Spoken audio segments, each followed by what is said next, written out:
സെയ്ഫ് അലി ഖാനെ കുത്തിയ അക്രമിയെ തിരിച്ചറിഞ്ഞുവെന്ന് police. CCTV ദൃശ്യങ്ങളിൽ നിന്നാണ് സെയ്ഫ് അലി ഖാനെ കുത്തിയയാളെ തിരിച്ചറിഞ്ഞത്. പ്രതിയെ പിടികൂടാൻ പോലീസിന്റെ 10 സംഘങ്ങൾ രംഗത്തുണ്ടെന്ന് മുംബൈ സോൺ DCP അറിയിച്ചു. പ്രതികരണം വരുന്നുണ്ട്. एक एक्यूज्ड आइडेंटिफाई हो चुका है. उसने स्टेयरकेस का यूज़ किया था, ये पता चला है. उस एक्यूज को अरेस्ट करने के लिए टीम्स फील्ड पर हैं. एक एक्यूज्ड है, वो एक्यूज्ड की मूवमेंट उस अपार्टमेंट में कल रात में ये इंसिडेंट्स के समय पे देखी गई है.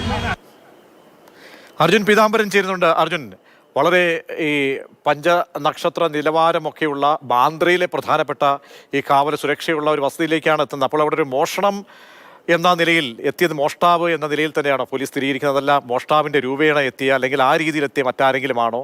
എന്താണ് കൃത്യം സംബന്ധിച്ചൊക്കെ ഏറ്റവും പുതുതായി പോലീസിന് പ്രാഥമികമായി മനസ്സിലാക്കാൻ കഴിയുന്നത്? ശ്രമത്തിനിടെ നടന്ന ആക്രമണം എന്നുള്ള കാര്യം അടിസ്ഥാനപ്പെടുത്തിയാണ് ഇപ്പോഴുള്ള അന്വേഷണം മുന്നോട്ട് പോയിക്കൊണ്ടിരിക്കുന്നത്. ഈ സുരക്ഷയെല്ലാം മറികടന്നുകൊണ്ട് സെയ്ഫ് അലി ഖാന്റെ വസതിക്കകത്ത് അക്രമി എങ്ങനെ പ്രവേശിച്ചു എന്നുള്ളതാണ് ഏറ്റവും വലിയൊരു ചോദ്യമായി ഇത്രയും നേരം ഉയർന്നുകൊണ്ടിരിക്കുന്നത്. അതിൻ്റെ ഒരു ഉത്തരമായി എന്ന് പറയാൻ സാധിക്കും. ഫയർ എസ്കേപ്പ്, ഈ സെയ്ഫ് അലി ഖാന്റെ വീടിന് ഒരു സൈഡിലായിട്ടുള്ള ഫയർ എസ്കേപ്പിനായി ഉപയോഗിക്കുന്ന കോണിപ്പടികളുണ്ട്. ആ പടികൾ ഉപയോഗിച്ച് തന്നെയാണ് അക്രമി അകത്തേക്ക് കടക്കുകയും അതുപോലെ തന്നെ ഈ കൃത്യം നടത്തിയതിനു ശേഷം പുറത്തേക്ക് വരികയും ചെയ്തിരിക്കുന്നത്. രാത്രി 12 മണി 12:30 1 മണിയോടുകൂടിയാണ് ഈ സംഭവം ഉണ്ടായിരിക്കുന്നത്.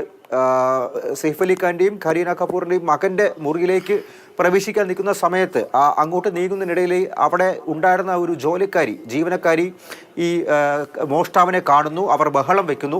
പിന്നാലെ സെയ്ഫ് അലി ഖാൻ, കരീന കപൂർ ഉൾപ്പെടെയുള്ളവർ ഉണർന്നു വരുന്നു. കുടുംബത്തെ രക്ഷിക്കാനുള്ള തത്രപ്പാടിനിടയിലാണ് സെയ്ഫ് അലി ഖാൻ ആക്രമണം നേരിട്ടത്. അദ്ദേഹത്തിന് 6 കുത്തുകൾ ഏറ്റിട്ടുണ്ട്. ഒന്ന് കൈക്കും കഴുത്തിന് പുറകുവശത്തും അതുപോലെ തന്നെ നട്ടലിന് സമീപത്തായി 3 ഇഞ്ച് ആഴത്തിലും ഒരു കുത്തേറ്റിട്ടുണ്ട്. അത് സാരമായിട്ടുള്ള പരുക്കായിരുന്നു.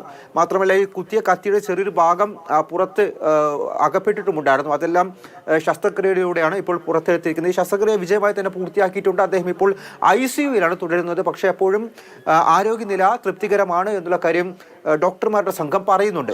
ഈ മോഷ്ടാവിനെ, ഈ അക്രമിയെ കണ്ടെത്തുക എന്നുള്ളൊരു കാര്യമാണ് ഇപ്പോൾ മുന്നോട്ടുള്ളത്. അത് പോലീസിന്റെ 10 സംഘങ്ങളുണ്ട്, ക്രൈംബ്രാഞ്ചിന്റെ 7 സംഘങ്ങളുണ്ട്. സംസ്ഥാന വ്യാപകമായി തന്നെ ഒരു തെരച്ചിലാണ് ഇപ്പോൾ നടന്നുകൊണ്ടിരിക്കുന്നത്. സെയ്ഫ് അലി ഖാനെ കുത്തിയ സംഭവത്തിൽ പ്രതിയെ CCTV ദൃശ്യങ്ങളോടെ തിരിച്ചറിഞ്ഞു. വിപുലമായ പരിശോധനയും അന്വേഷണവുമാണ് പോലീസ് നടത്തുന്നത്.